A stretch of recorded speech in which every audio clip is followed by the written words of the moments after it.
certainly know, was the great proponent of meditation, now taken over by Lawrence Freeman. Our speaker has a doctorate in medieval studies, theology, and is very interested in mysticism and in meditation.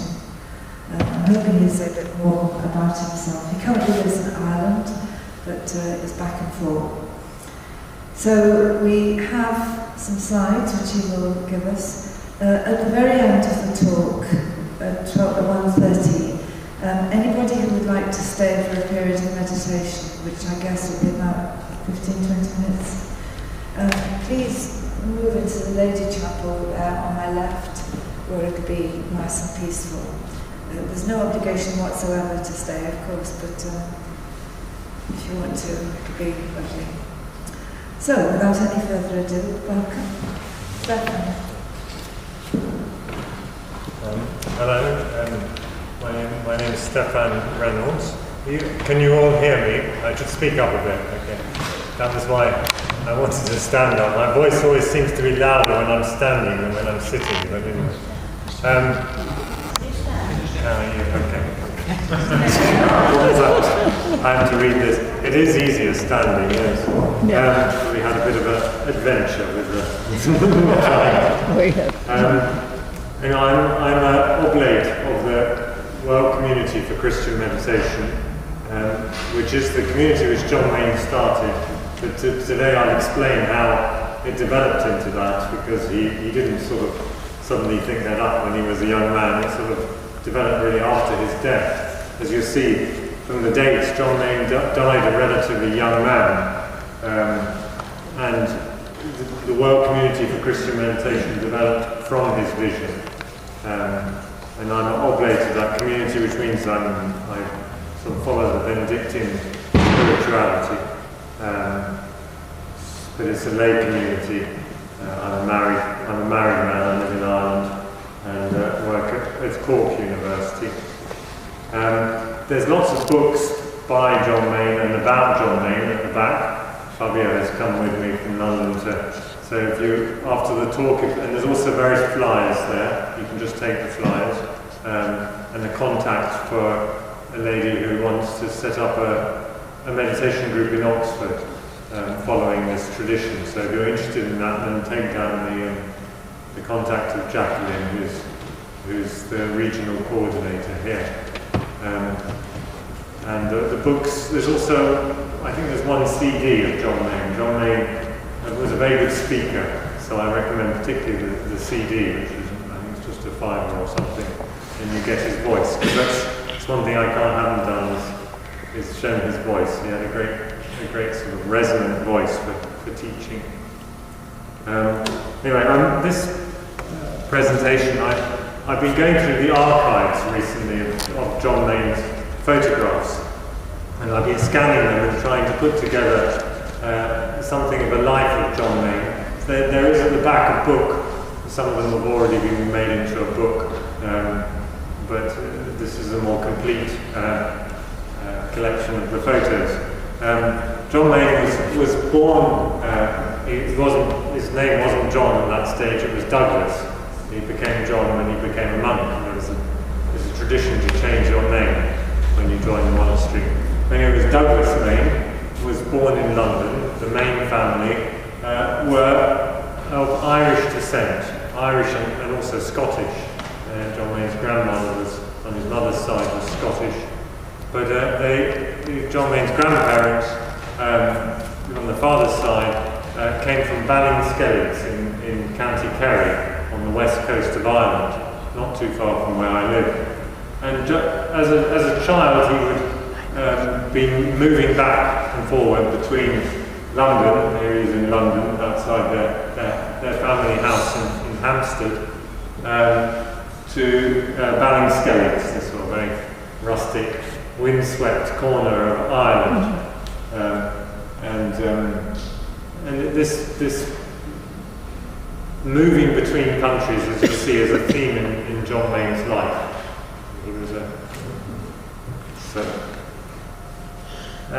Just to say a little bit about, because I come from Ireland, a little bit about Ballinskellig. Ballinskellig is the town opposite the Skelligs, Ballinskellig. And the Skelligs are rocky islands just off the coast, 15 kilometres off the coast of Kerry. And here you see a view, there's two of them. Skellig Michael is the bigger one. And on Skellig Michael in the 5th, 6th, 7th century, there were monks living there, Celtic monks, following they weren't Benedictine in those days, they were probably influenced by the monasticism of Egypt and coming through France. But they lived in these little beehive huts, which are still standing, and they built them without any cement. They just built by laying the bricks very carefully, and they've survived from the 6th century. Amazing what they could do. And it's very windswept in the winter. Some people think that they may not have lived, they may have moved onto the mainland in the winter because they think it's hardly possible to survive there in the winter. But these Celtic monks were sometimes very, had a big endurance. So I recommend visiting there. You can do one day. In the summer they're open. You go take a little ferry. So living in the shadow of these sort of rocky mountains off the coast, which he would have seen every day when he was spending his holidays in Ballinskellig, he would have heard about these early Irish monks and their practice of prayer on these mountains. And I think this expresses something of John Mayne's spirituality. It is rooted in tradition, rooted particularly in the monastic desert tradition, of the desert fathers and mothers.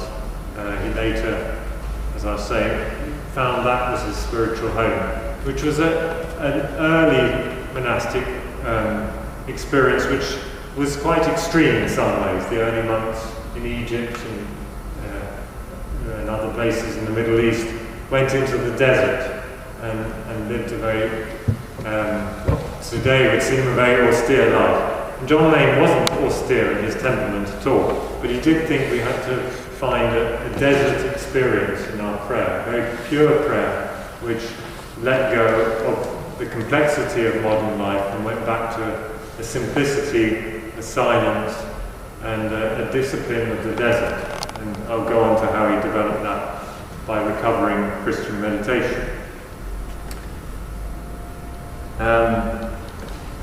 This is one of the prayers of John Mayne, which we used before when we meditate. John Mayne, Heavenly Father, open my heart to the silent presence of the Spirit of your Son. Lead me into that mysterious silence where your love is revealed to all who call. This expresses the spirituality of John Mayne. It's a Christian spirituality about praying to God the Father. But we're in the prayer of Jesus. He always says that we have to let go of our own prayer and enter into the prayer of Jesus. So the Spirit, which is the Spirit of Jesus praying in our hearts, we tune into that. And the way he felt that we could tune into that was by entering into silence. That the love of God in Jesus is revealed in silence. And in the silence, God is loving to all people. So this little prayer encapsulates his spirituality. John Mayne was part of a large family. He was the fourth child. There he is here. You can see he already looks as if he's a studious fellow. He was actually at that time he'd started at Westminster. He was living in London, as I said, except in holidays, and he went to, he was a very good singer, so he went to Westminster Cathedral Choir School, at the Westminster Cathedral, and he was educated there. And even there, they felt that he may have a vocation to some sort of religious life, and they felt probably the Benedictines. So he was sort of someone who had a calling very young, maybe, very young. They're a very close family, the brothers and sisters. I think the youngest brother is still alive in Australia or something, little one down there. But I have never met him. The sister, this sister, Yvonne, lived in Ireland, and I did meet her just before she died. Great character.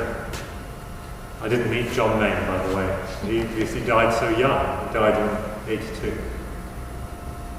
Anyway, after leaving school, this was in the Second World War, and he was called up for service. But he joined the signalling corps and was working behind enemy lines in France, very dangerous job, trying to intercept radio signals which the Germans were sending, to try and sort of work out what the Germans' plans were, or trying to block messages getting through.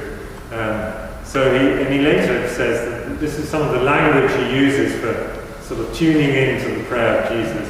It's a bit like a sort of radio tuning into the wavelength. So he talks about the wavelength of Christ, tuning in so that you get it, and you have to. He talks about this precision. He talks about how in those days they just developed this quartz crystal thing which enabled radio signals to be very precise. And he talks about in this teaching on the prayer word, is that staying with the prayer word allows this focus of the mind, which enables you to pick up the wavelength of Christ. So he often uses experiences he went through in his teaching. After the end of the war, he went back to Ireland. He always loved Ireland. And he studied law at Trinity College, Dublin. There's Trinity College. And in those days, it was rare for Catholics to study at Trinity College in the early 40s. It was still the Church of Ireland sort of university. But John Main was very keen to study there. And he always had a very ecumenical outlook, and appreciated his many friends from Trinity. Here you have a picture of the famous library at Trinity College. You can go and see. There's also the Book of Kells, which John Main would have seen as well. The Book of Kells would have reminded him of that early monasticism he so loved. Here he is with his law students. I haven't worked out, because he went on after studying law to teaching law at Trinity College. He became a professor of law, international law. And so whether this is taken from his student days or from his teaching days, I don't know. But then here he is at the front of the grove. And he loved his time there and kept many friends, apparently. It was later after his studying law, before he went on back to Trinity to teach, he took some time out to work, because he was trying to understand international law. That was his big interest, and he wanted to work internationally, and he joined the British Colonial Service for a while. At the time when the British Empire was sort of closing down its sort of administration of the colonies, and he was quite interested in the legal arrangement of all that. So he was working out in Malaya, and he was always, as a bit of an Irishman, he was always a bit suspicious of the British Empire anyway, so he was enjoying the dismantling of it, but at the same time he appreciated all the wonderful things the British had done, so he saw both sides. But while he was out there, he was sent to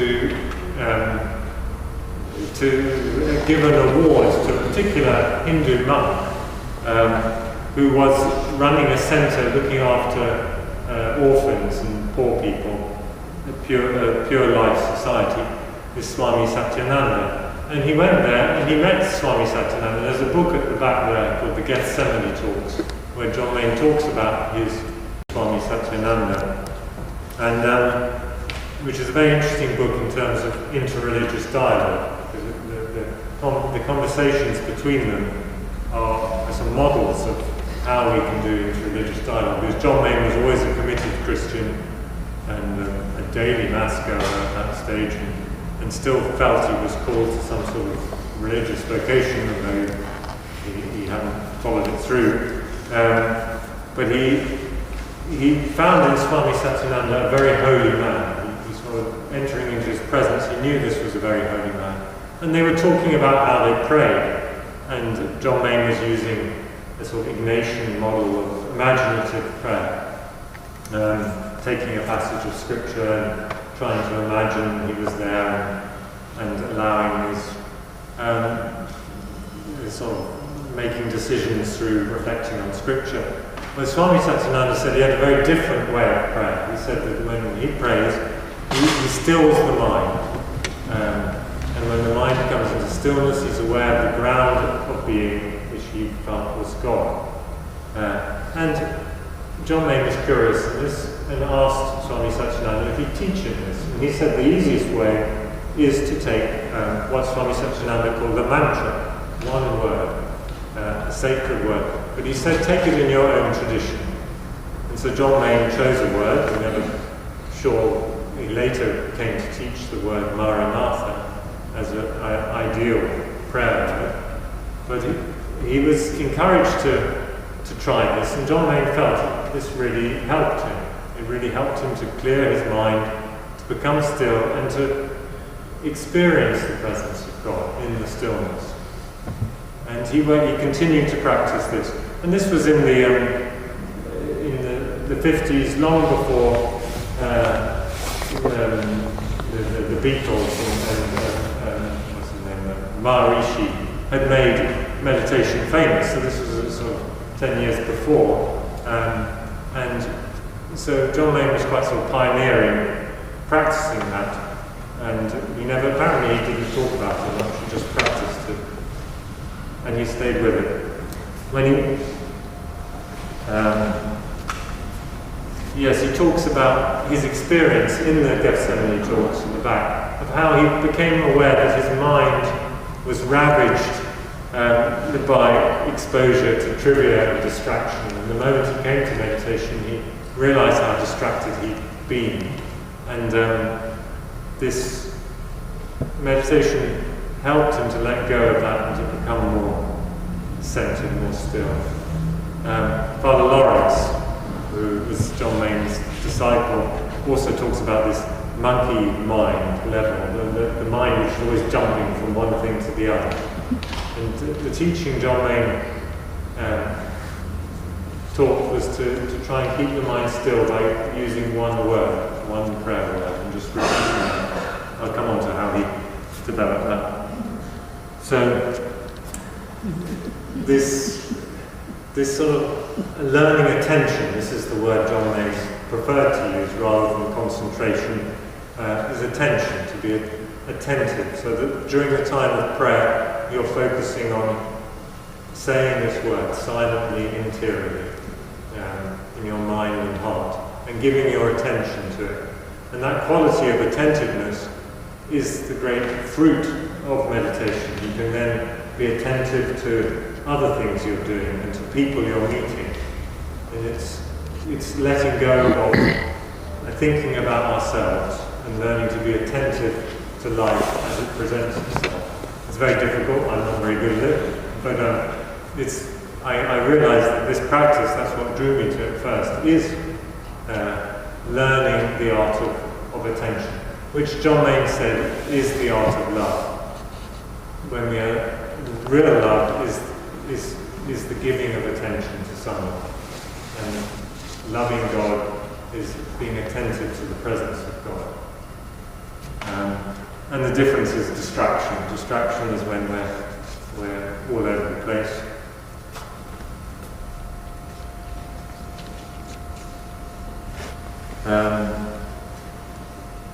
John Main linked this to the teaching on prayer in the Gospels, from the Gospel of Matthew particularly, the teaching on prayer in the Sermon on the Mount. In your prayers, do not go babbling like the heathen who imagine, but the more they say, the more likely they are to be heard. So in prayer, you keep it simple. You don't need to say lots of words.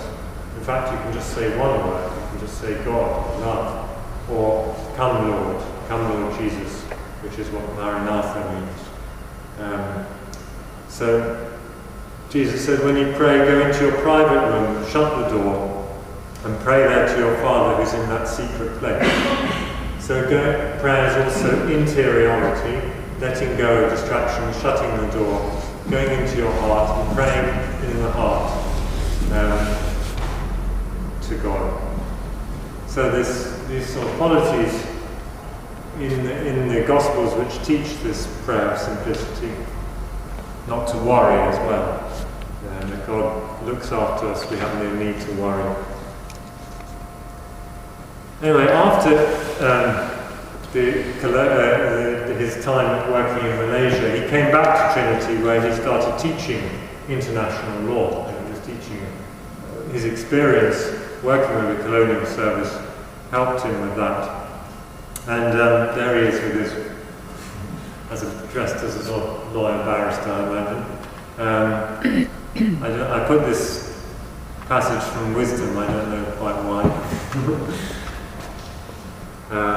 The first thing is to acquire wisdom. This is from the book of Proverbs.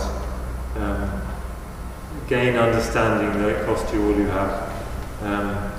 I think that this was a motto while I was trying to do my PhD. It cost me all I had.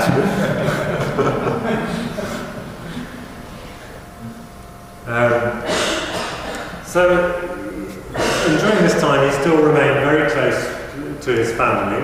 This is with his mother. I think they must have been at some wedding or something.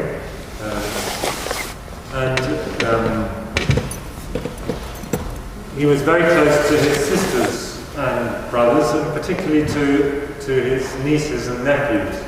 These are him with the children of his brothers and sisters. John Main, I always think there is a story that he fell in love with a woman, and that comes in the book at the back there, John Main, by those who knew him.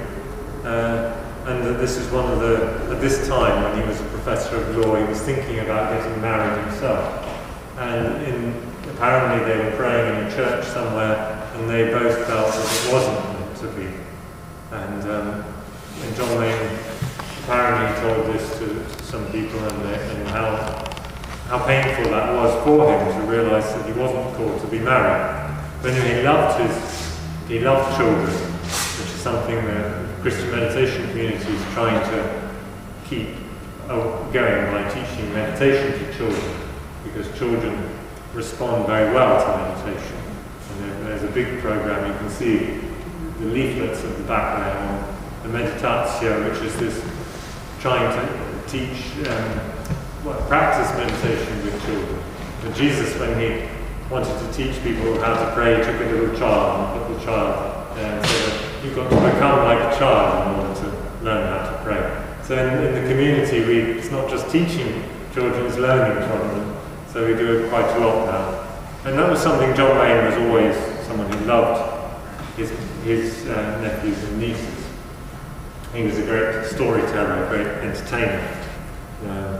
They will remember whenever they went to see him, they'd ask for stories, and he would never just read a story, he would tell a story, invent it on the spot. And here he is telling one of his stories. Apparently he was famous for his animated stories with his nephews. And what happened at this time, again it's in the book there, John Main, by those who knew him, is one of his nephews who got cancer and died. One of these, I'm not sure which one. And this John Main was his sister Yvonne, who was living in Dublin, very close to John Main, and he spent the last months with this boy all the time, and was with him at his bedside all the time. And this had a profound sort of effect on him. This, and maybe the realization that he wasn't called to be married. And he asked himself, after the nephew died, he went through this time when he was, what is the meaning of life? And he then, it was at that point that he felt that God was calling him to a monastic life. He felt that the prayer, his meditation, was the most important thing in his life, and that he really wanted to dedicate the rest of his life to a life of prayer. So that was in 1958, the nephew died. And this moving on from one thing to the other, is part of the experience of growth, to change. And this comes in one of John Mayne's last letters he wrote to the community. Like all growth, entering the divinizing experience of the present moment involves pain. It is the pain inhering in all maturing. It hurts because of the necessity of leaving behind all earlier stages of development. All that we have been is let go of in the favour of what we are to become. Growth is the transition from time to eternity, and so it is continuous. Every moment is a dying to the past and a rising to a new present, in which the past is not rejected, but enfolded. So this sense in John Mayne's life that he's moving on, and this stage of letting go of his job as a professor of law, and letting go of his family, and moving back to London, was a painful decision, but one he felt he had to do. And he moved back to London partly because he felt he'd set up his whole life in Ireland, and he would never be able to be a monk there. He'd always be creeping out of the monastery. So he went back to London, and he became a monk at Ealing Abbey in West London. So there's some pictures of Ealing Abbey, which are still going, but there was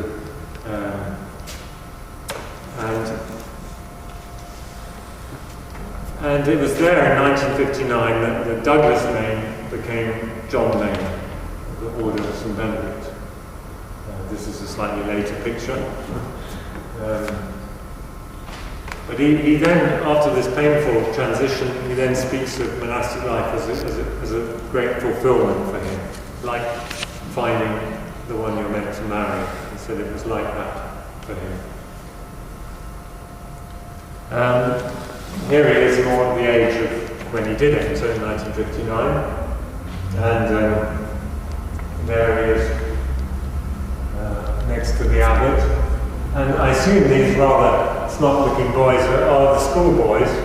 Ealing Abbey ran and still does run a school, and John Mayne was very involved in the school as a teacher because he was very well qualified. He was teaching a lot in the school, and it was there that one of his pupils was Lawrence Freeman, and he had an ongoing friendship with Father Lawrence, and Lawrence later became a monk there at Ealing as well. Lawrence is now the main teacher in the community.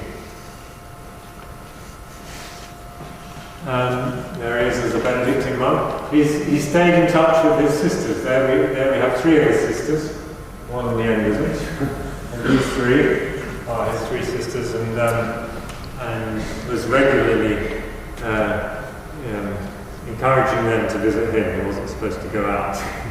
So there's lots of pictures. I've been going through the archives, and there's lots of pictures with his sisters always going on outings. In 1969, 10 years later, he'd been working in the school, and there was a transition, partly to do with the Second Vatican Council, a lot of changes going on in the Catholic Church. And John Mayne was studying in Rome at the time of the Second Vatican Council, doing his priestly studies. And there was a transition, and he was part of the more progressive wing of the monastery. Anyway, they felt that he was maybe a little too progressive. He wanted to introduce girls into the school and things like that. Which, so in the end, they decided he needed it to. They got rid of him. Well, he took a sabbatical, and he went to St Anselm's Abbey in Washington D.C. This is another English Benedictine abbey. Happens to be in America, he was taking a sabbatical there, studying at Catholic University in America.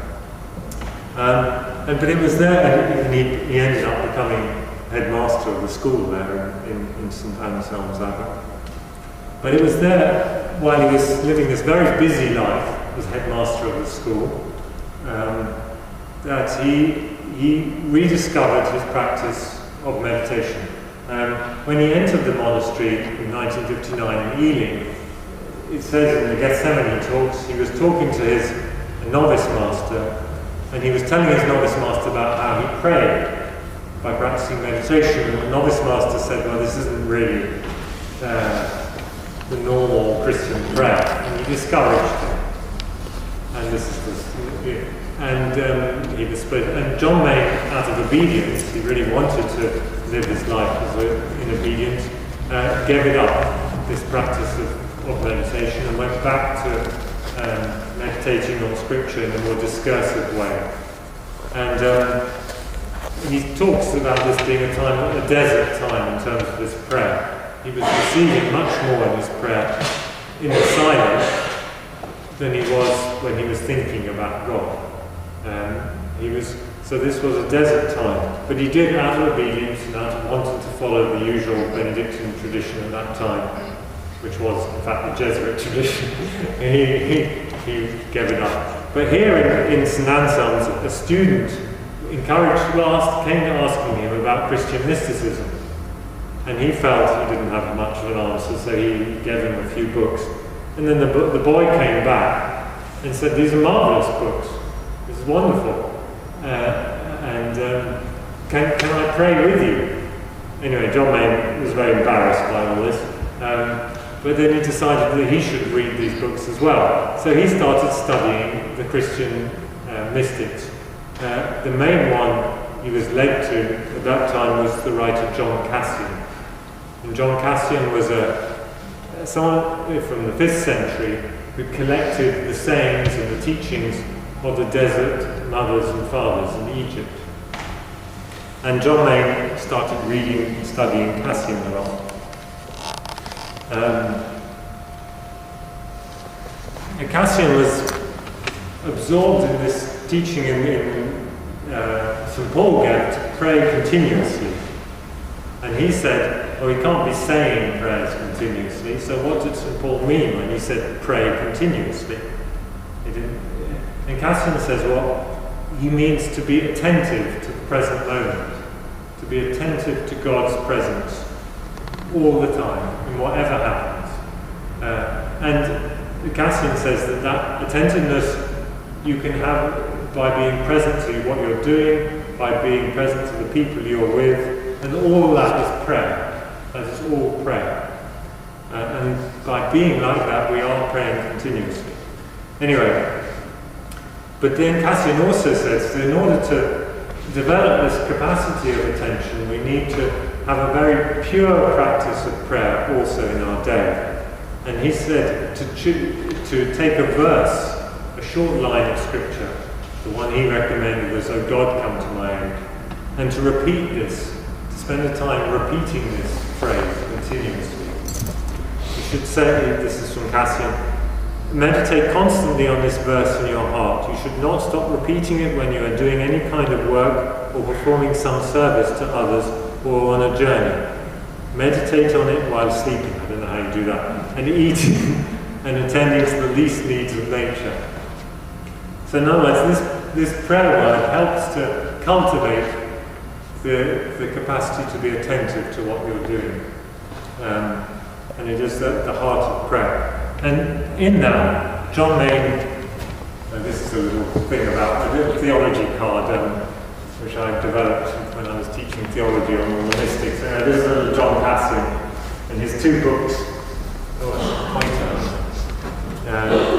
the institutes and the conferences. His two famous books. Anyway, there's a history of Cassian with you. I think they might put this on the website, this PowerPoint, so you can look it up if you want to know more about it. Anyway, he died in 435.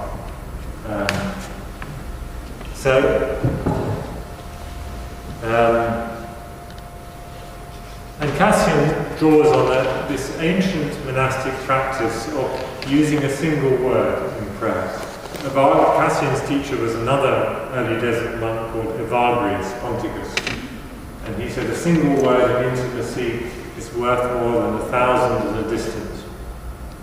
And in this teaching, John Main recognized something very similar to what he was taught by Swami Satyananda in Malaya 20 years before. And this was his great rediscovery of the Christian tradition of meditation. Listen, I put in my theology card of Evagrius Ponticus. This is a little thing of Evagrius. Go into that in a second.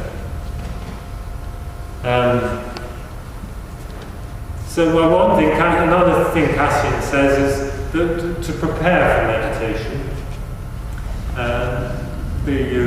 we must prepare ourselves before the time of meditation for the kind of attentiveness we want in meditation. So this is really mindfulness. There's a big movement today to discover mindfulness. And mindfulness flows out of meditation, and is also the best way of preparing for meditation is to be mindful of things during your day. The practice of mindfulness is linked to meditation. Meditation is the sort of distilled practice of mindfulness. Mindfulness is meditation put into applied in everyday life. But this is something Cassian says. We must prepare before the time to be the kind of prayerful people that we wish to be at the time of meditation. So meditation is not just sitting down and meditating, it's something we do, it's a whole day.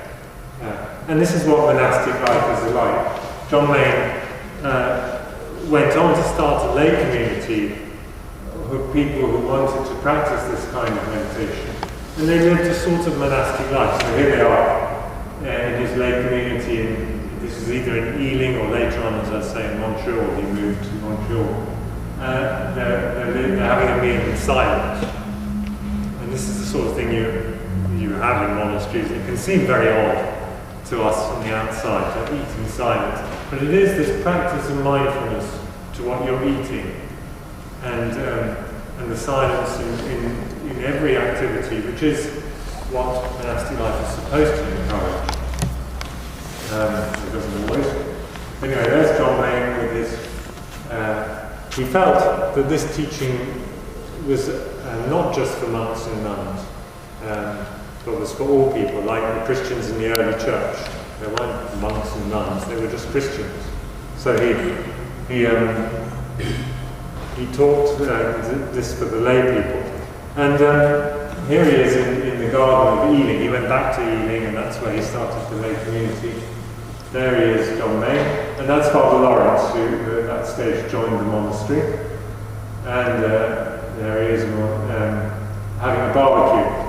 John Main wasn't particularly into sort of very ascetic lifestyle. He said that if we're mindful and if we're attentive to each other, we can enjoy our lives. So he was apparently often having barbecues and things.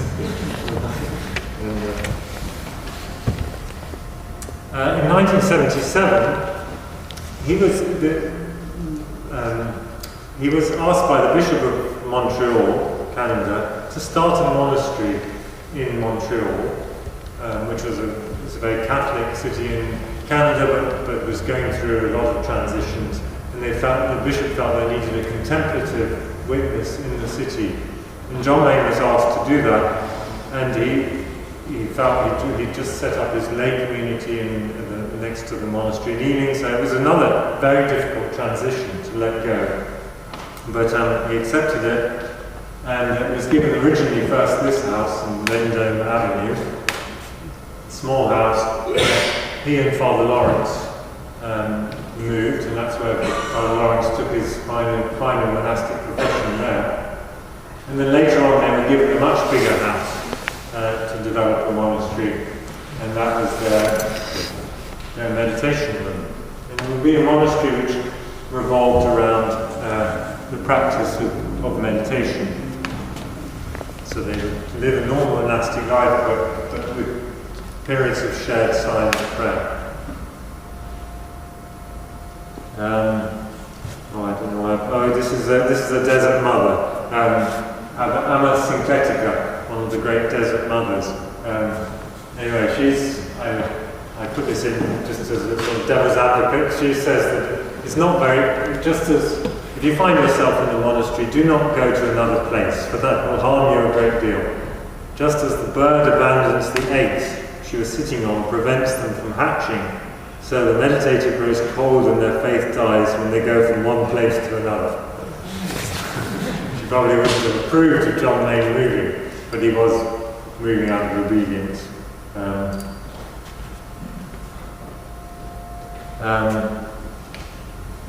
Anyway, John Lane, again in this last letter, he talks about how, and he wrote these letters to the community as it developed, how we have to let go of the past and move forward.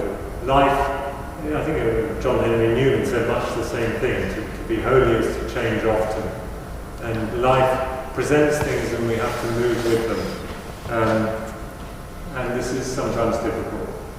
But he's linked that to Jesus' teaching to leave self behind. You leave yourself behind. Any idea of who you are, to discover yourself new in every moment. And this is what meditation helps us to let go of our sense of I am like this and I have to be like this because I can't change, that sort of thing. And it was in Montreal that he developed this idea of a community of love. He felt that the monastery had to be open to lay people and to children. He developed a big meditation with children program, and this was his vision of a new monasticism. But at the same time, they still have monks, and there's John Main, Father Lawrence, and some other monks started to join. So it'd be monks and lay people living closely connected together. Apparently it had its tensions. It's not easy. There are reasons why monasteries have enclosure, a bit like if you're a family, you don't want everyone living in your sitting room.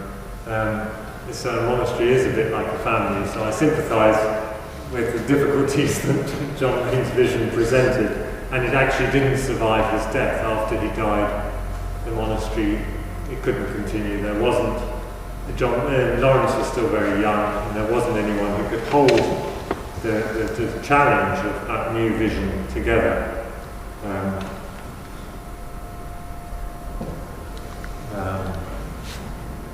Apparently this was John Lane's favourite saying from the early church. The glory of God is the human being fully alive, and the fullness of life comes from the vision of God. So he said that the reason of life is to become fully alive, the purpose, and we come to that through contemplation. So, anyway, John Main wrote, during this time in Montreal, he started writing a lot of his talks, his letters. There was a regular newsletter which still continues in the World Community. Lawrence writes it now, and there's newsletters at the back, you can just take them if you're interested. But John Main started that, and here he is writing his books. And there's lots of his books published, which help to teach people meditation. This is about his vision of monasteries. I don't think we have that on the back. His vision of a new monasticism, which was be for lay people. And then the various books on meditation. This is the most recent one, which is I think it's just £5 or something. It's at the back there. Anyway, I'm not trying to sell them. I'm just saying that they've been collected from his talks and his letters.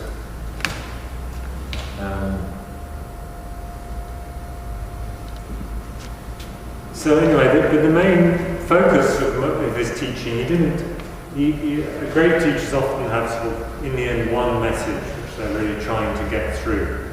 And for John Main, it was the practice of meditation. He was trying to teach people the value of that. So in the book Door to Silence, meditation is a discipline of presence. By stillness of spirit, we learn to be wholly present to ourselves, to our situation, to our place. It is not running away. By staying rooted in our own being, we become present to its source, the source of our being. We become rooted in being itself. Through all the changing circumstances of life, nothing can shake us. The process is gradual, it requires patience and faithfulness and discipline and humility. But he's showing that this way is possible, and it's possible to practice it.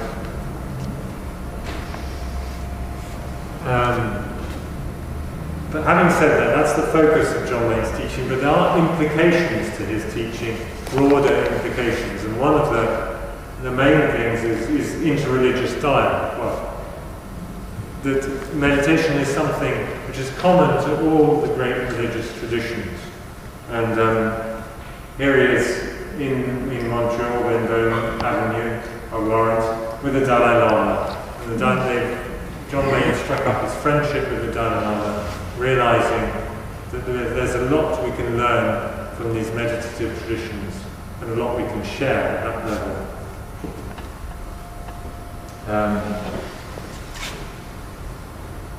Anyway, John Main,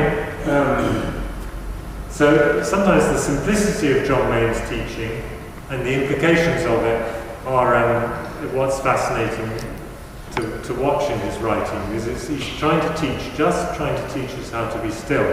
But in that stillness, the meaning for our world is very profound. The meaning, if one person practices stillness, the implications for the world are enormous, he says. Because we're open to the presence of God. So, anyway, John Main, tragically, he was diagnosed with cancer when he was only 55, and in Montreal he went to try and recover, but he died at the age of 56, very young, and just as the community was sort of starting to establish itself. So it was a great pain. Even when he died, they hadn't even established a cemetery at the monastery because it was a new monastery. So he couldn't be buried there. He had to be buried in another monastery in New York. So this is John Main's tombstone, the Mount Saviour Monastery. He died just before New Year. Anyway, the story of his life is this constant moving, and even when he dies, he has to move on to be buried somewhere else. Constant moving on. But there is this sense of the mysticism of John Main is the mysticism of moving into the light, moving into this divinizing presence of the Spirit, and becoming fully alive, fully awake, and by moving into this presence of God. And not thinking about ourselves. I love this picture because he's got his back to us. It's like the important thing is God. Not thinking about ourselves in our prayer, not thinking about ourselves. And John Main would say, he didn't really talk that much about himself. He talked about meditation and the importance of that. But still, he's a very important teacher. John B. Griffiths, who I knew, was another Benedictine monk, said that in my experience, John Main is the most significant guide in the Church today. He opened the way to direct experience of God, of truth, of reality from within the Christian tradition. He was a man of great wisdom and above all of great love.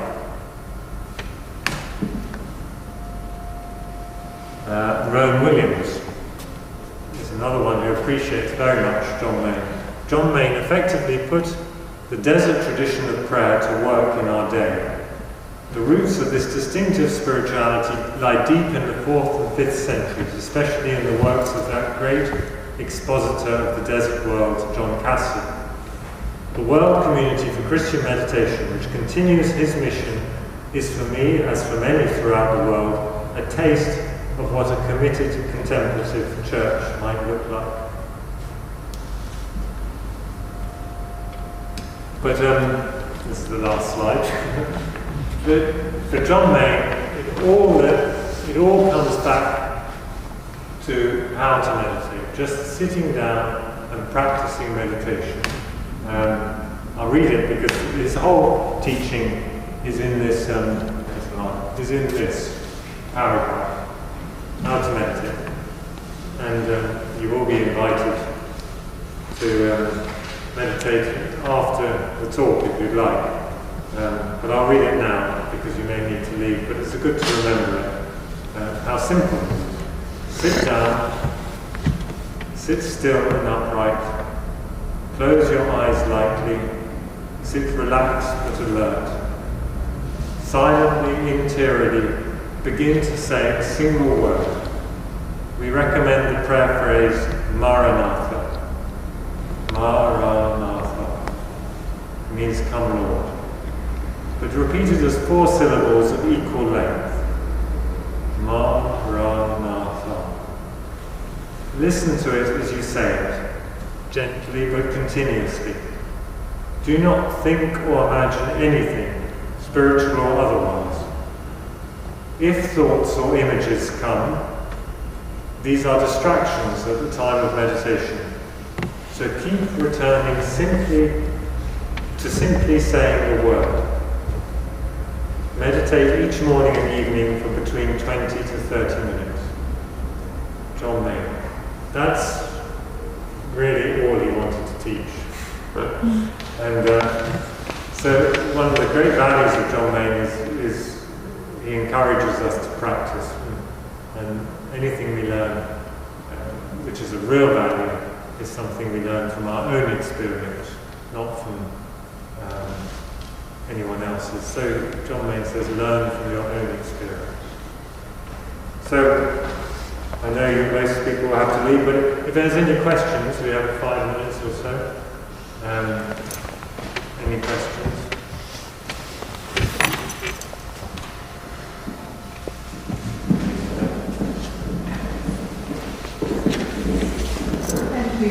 Thank you for that. It was really, really interesting. The only thing that troubles me as an elderly widow is his seemingly harsh treatment of the past. I understand about moving on completely. But when he said crumbling into dust, the past is not you. If you've had a very happy marriage, the past is you. You've been fed. And you've also been fed by other things that God has given you, like landscape and books. You've been fed by every single thing in your past. I can understand when you're actually doing the act of meditation. You're doing something different, a sort of an exercise. But he seemed to suggest that you should do this all the time. And I can't relate to that at all. This leaving behind of all the things that have fed you. It seems extraordinary. Wrong. Yes, I mean, I took a quote, he may say something quite different in another passage. The feeling I get from, it's a bit like those early Celtic monks. In some ways they are quite extreme. I mean, I live in the west coast of Ireland, and the stories, there was one I was reading recently about Brendan the Navigator, and there was a tradition amongst the early Celtic monks to get into boats and to just go off into the sea. And they would just keep going, and that would be it. I mean, then they'd reach some island in the middle of Greenland or whatever, and they'd settle there. I mean, they left Ireland. I mean, the reason why a lot of the monks travelled all over, Irish monks travelled all over Europe, St. Columbanus, Columba and Iona, is because they felt they had to leave behind their beloved island, and apparently they loved Ireland. And that can seem quite extreme. And it's part of maybe the sense of, I don't know, letting go. But at the same time, John Mayne is, there is a sense that he is, you take with you what's of value, which is really more things in your heart. I know for his family stayed very important to him, and a lot of the things, his experience in life, but he did feel that this challenge to let go and move on when the time was right. But it may just have been him. I included the slide from Amma Sincletica, one of the Desert Mothers, and she said, no, don't stay put with what God has given you in your life, and that's where you find God, in staying with something rather than in moving on. So there's many different ways. Yes, I just agree with this lady, because the past and what we have now is the future. I mean, it's like the Buddha. I mean, that's one I agree with the Buddha, leaving the family, leaving the children, and then moving on. It was just irresponsible. Yeah. I think there's something about letting go of anything that holds you back, that makes you unfree, which doesn't have to be everything. Some, as you say, you carry things that are dear to you in your heart forever, and they are what have shaped you as a person, and continue to shape you as you become. Yes.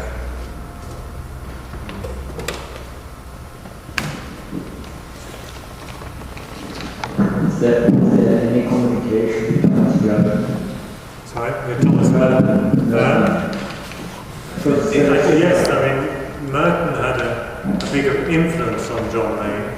In fact, the Gethsemane talks, which are my favourite little book by John Mayne, are which are at the back there, are the talks he gave at the monastery of Gethsemane, which was Thomas Merton's monastery. This was after Thomas Merton's death. Thomas Merton died even younger, in an accident.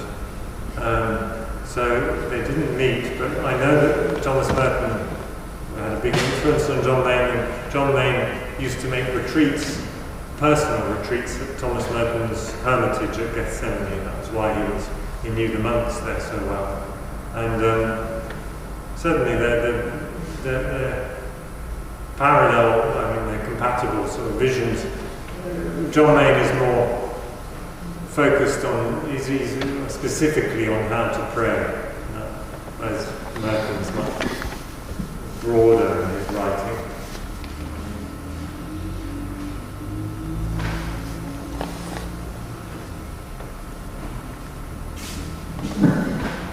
To go back to what the lady said earlier, I always thought it's about developing a new consciousness.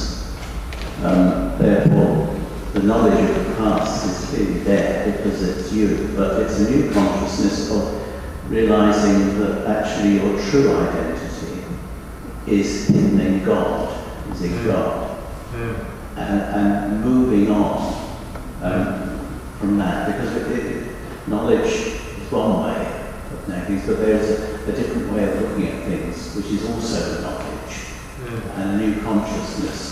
Seems to me is about what this may be about.